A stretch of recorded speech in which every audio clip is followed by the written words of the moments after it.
Hello guys, welcome back to our channel, and for today ang ating video tutorial is about ESP32 ulit. So meron kasi tayong mga customers na hindi nila mapagana o ma-uploadan yung kanilang ESP32. So for today, ang gagawin natin ngayon is i-check natin yung driver ng ating ESP32 kung tama, and then papakita na rin natin yung kung paano ini-install sa boards manager ng Arduino IDE natin yung ESP32. So ang problema ko lang guys, since yung ESP32 meron kasi mga nagsasabi na hindi daw nagana, mga sira ko no. Pero ang kulang lang kasi ay research on our part, sa inyong part, na meron ulit tayong mga customers pa rin na sasabihin kagad na sira yung kanilang mga pyesa. Pero nung napatest naman, okay naman siya. So iwasan natin guys yung ganun na sasuggest kagad natin na sira yung component, pero ang pagkukulang naman is sa ating research. So kaya tayo nagawa ng mga video is to give reference para sa lahat, hindi lang sa ating mga customers, na para mapagana yung kanilang mga projects. Kasi mostly ngayon marami kasing mga beginners. Ang kailangan kasi natin ngayong panahon na ito is maraming mga beginners para later on sa kanilang mga generation is makakapag-provide sila ng technical expertise sa kanilang background. Okay guys, so yun po ang ating binibuild sa ating kung bakit tayo nagagawa ng mga tutorials, para pag graduate po itong ating mga nag-STEM or college is yung kanilang technical ability is mas malakas. Okay? So, para masimulan itong ating tutorial for today, ang una natin gagawin is itong bubuksan natin itong ating device manager.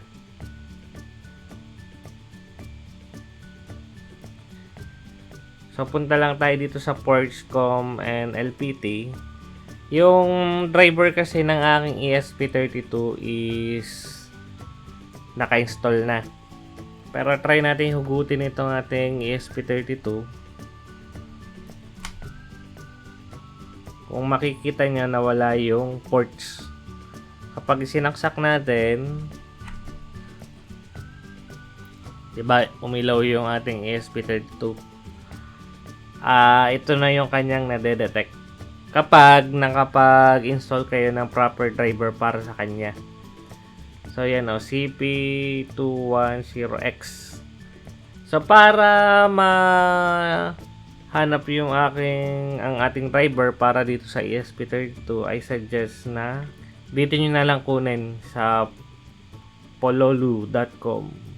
Pwede nyo na lang inyong i-type pololu.com. And then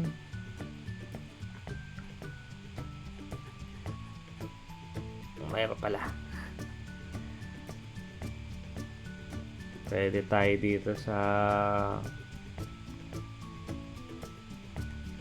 ito na lang, type nyo na lang to. Ilagay ko na lang to sa description below para direkta nyo ng mapuntahan. Okay guys, so ito yung CP2102 na USB to serial bridge driver. So, ang gagawin natin, kukunin lang natin yung installer nito.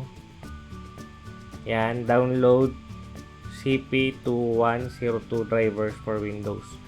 So, kapag na-download nyo ito, na-download ko na kasi ito, i-unzip nyo lang yung file. And then, pag na-unzip nyo, ganito na yung kanyang itsura. So, dito sa ating driver folder, makikita nyo yung Pololu CP2102 setup by 64. So, okay. So, ito lang yung i-click natin. Yan. Tapos, next lang natin. Since naka-install na to sa akin, finish ko na lang to. So, next natin gagawin is dito na tayo sa ating Arduino IDE. So, dito sa ating Arduino IDE, punta tayo ng File and then Preferences. Dito sa Additional Board Manager URLs, mayroon akong mga link dito ng dinadownloadan niya ng yung sa Boards Manager. So, ika-copy paste nyo lang to.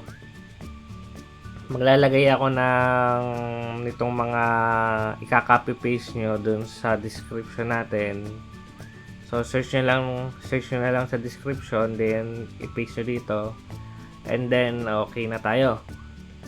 So, ang next natin ay pupunta tayong Boards Manager. Kung ang inyong Arduino IDE is 2.3 and meron tayong Boards Manager dito.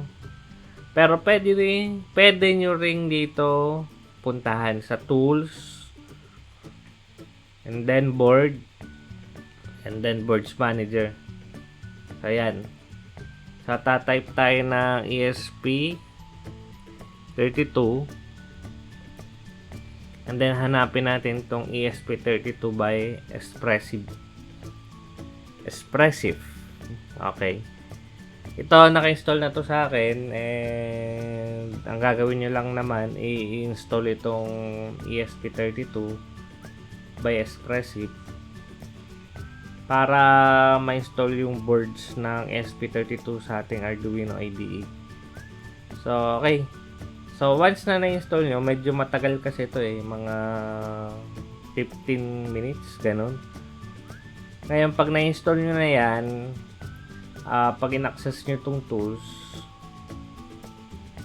dito sa inyong boards ay makakakita kayo ng ESP32. Yung isa Arduino AVR boards at yung isa ay ESP32. So, yung gagamitin nating board is yung ESP32 dev module. So, yung normal nating ginagamit. And then, makikita nyo na rin naman dito. So, yung port natin dito, 22. So, dito na natin i-select yan. Port 22. Okay na siya. And then, try natin i-upload itong ating empty code. Kasi, ito naman ay para mapakita lang natin na na-uploadan yung ating ESP32. So, meron din tayong tutorial yung nakaraan kung paano mag-upload. Pero ito, mas mas kompleto kasi meron siyang driver installation. So, upload natin. Tingnan natin kung magbi-blink yung ating ESP32. So, wait lang natin.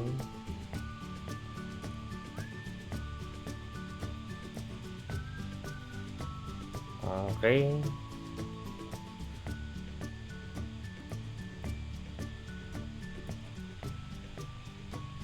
So, yan. Done uploading. So, ibig sabihin, meron kasing cases na kapag nag-upload ka, hindi mo na kailangan pindutin yung boot na pin, yung nandito yan. Kasi doon sa aking recent tutorial, kailangan pang pindutin yung boot na pin. So, ang ESP32 kasi napakarami ng pinanggagalingan, marami ring mga tutorials, meron ding kailangan pindutin yung boot pin, merong namang wala. Pero ito kasing una nating tutorials is same ESP32 ito. Siguro nag-update lang sila dun sa ating boards. Kaya hindi na kailangang pindutin pa yung boot pin. So, try natin ng iba't ibang ano. So, kaya tayo naggagawa ng tutorial para marami tayong reference para sa mga beginners. So, yun muna. Sana mag-okay na yung inyong mga projects, and I hope na ma-share nyo rin ito sa mga ibang tao para in case na kailangan nila ng help sa kanilang mga projects, ay makikita ito as reference. So okay guys, yun na muna ang ating tutorial for today, and good luck sa ating mga projects. Bye bye.